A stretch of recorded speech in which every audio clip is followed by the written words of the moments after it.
इंद्राला कामाला लावून मला एक चान्स दिलाय।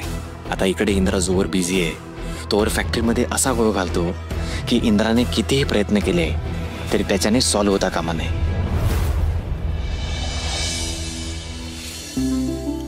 सुरके, आपली राणी कशी बाहुली सारखी वाटते ना, बघ की। बघू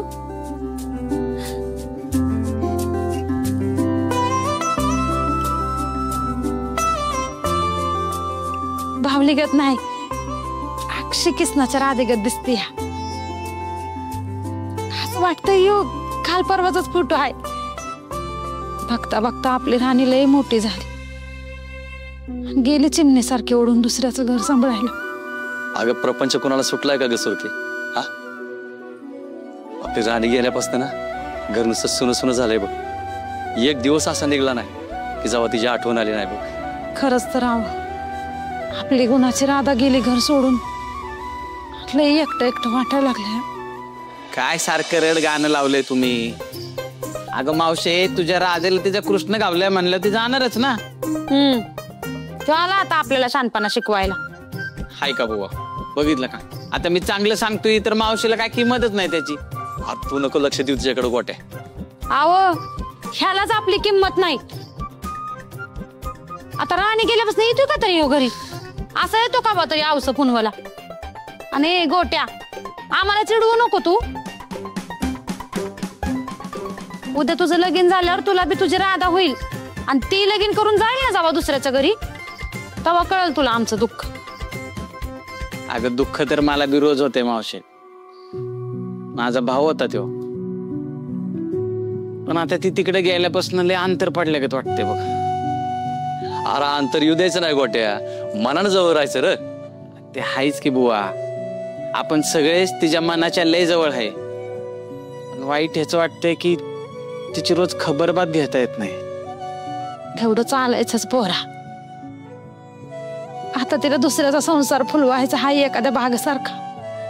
खराय गोट्या, आता एकच इच्छा आहे बघ, राणीचं घर ना गोकुळ व्हावं, सगळी सुख तिच्या पायाशी असायची।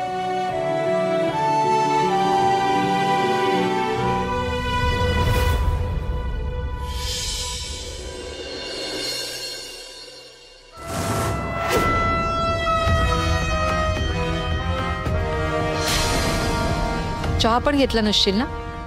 उठल्या उठल्या कामाला लागला असशील म्हणून तुझ्यासाठी आणलाय चहा, घे।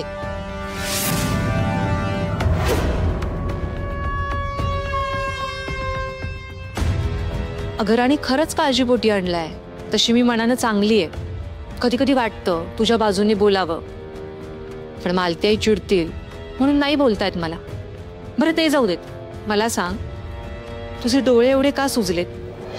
काही झालंय का? नाही म्हणजे घरातल्यांना सगळ्यांनाच वाटतंय की तुझा आणि इंदिरा भाऊजींचा संसार खूप गोडी गुलाबीने चाललाय, पण रूम मध्ये काही वेगळं सुरू नाहीये ना? तसं काय असेल तर तू मला सांगू शकतेस।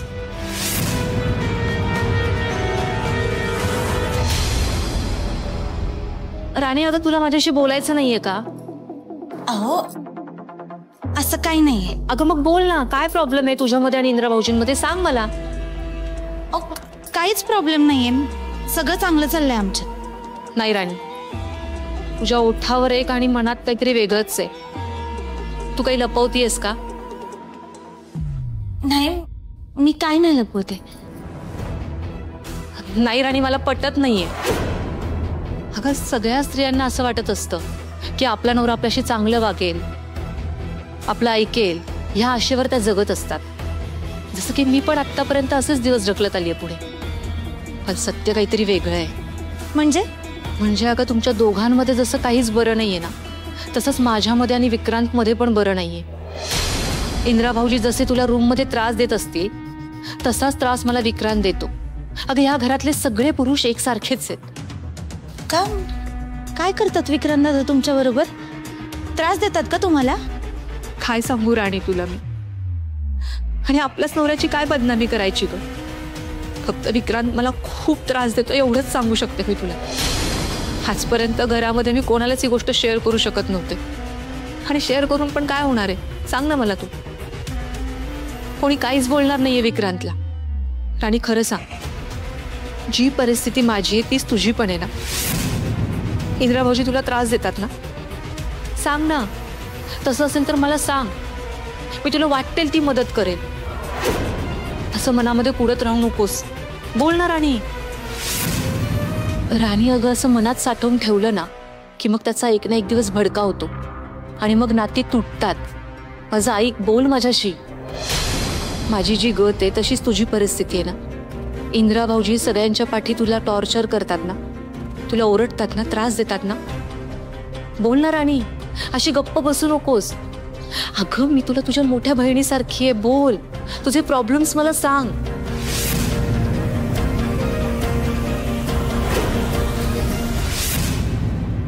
हे बघा ताई, तुम्ही शांत व्हा. अहो असं काहीच नाही. इंद्रजित सर लई चांगले, ते असं काय पण करत नाही ज्याने मला त्रास होईल. ते माझ्याशी प्रेमानं वागतात. अहो उलट मला जर काय दुखलं खुपलं तर माझी विचारपूस करतात. अहो सगळं ठीक आहे आमच्यात. तुमच्याबरोबरच खरंच काहीतरी वंगाळ होत असेल तर तुम्हीच मला सांगा. हां, मन मोकळं होईल तुमचं. एक ना एक दिवस खरं काय आहे हे मी तुझ्याकडून काढेनच.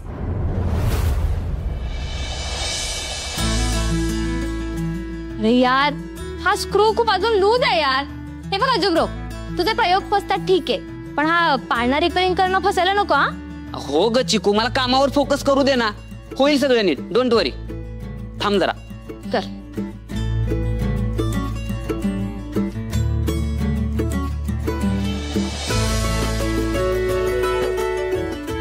टाईट कर, एकदम टाईट. थांब, मी जरा स्क्रू टाईट करतो, मग बघ. हा, आता बघ पाळणा हलवून. नाही ना जुगरो, प्रॉब्लेम आहे तसाच आहे. आय थिंक ना ये तुम्हारे बस की बात नाहीये. तू जा. अरे यार चिकू, तू आता ना मला इरिटेट करण्यापेक्षा ना नीट हेल्प कर. याला काय अर्थ आहे? वा वा वा वा वा, माझी हेल्प घेऊन सुद्धा तुला जमत नाहीये ते सांग ना तू. अरे हे काय चाललंय तुमचं? कशा करता म्हणताय तुम्ही? त्या गोष्टीकडे शांत आणि संयमाने बघा, मग तुम्हाला प्रॉब्लेमही कळेल आणि सोल्युशनही मिळेल. शांतपणे करा. आमच्या तसं कर ना. थांब ना, करतो ना, थांब. बरं मी काय म्हणते, तुम्ही माझं ऐकता का? हा थांबवायचा.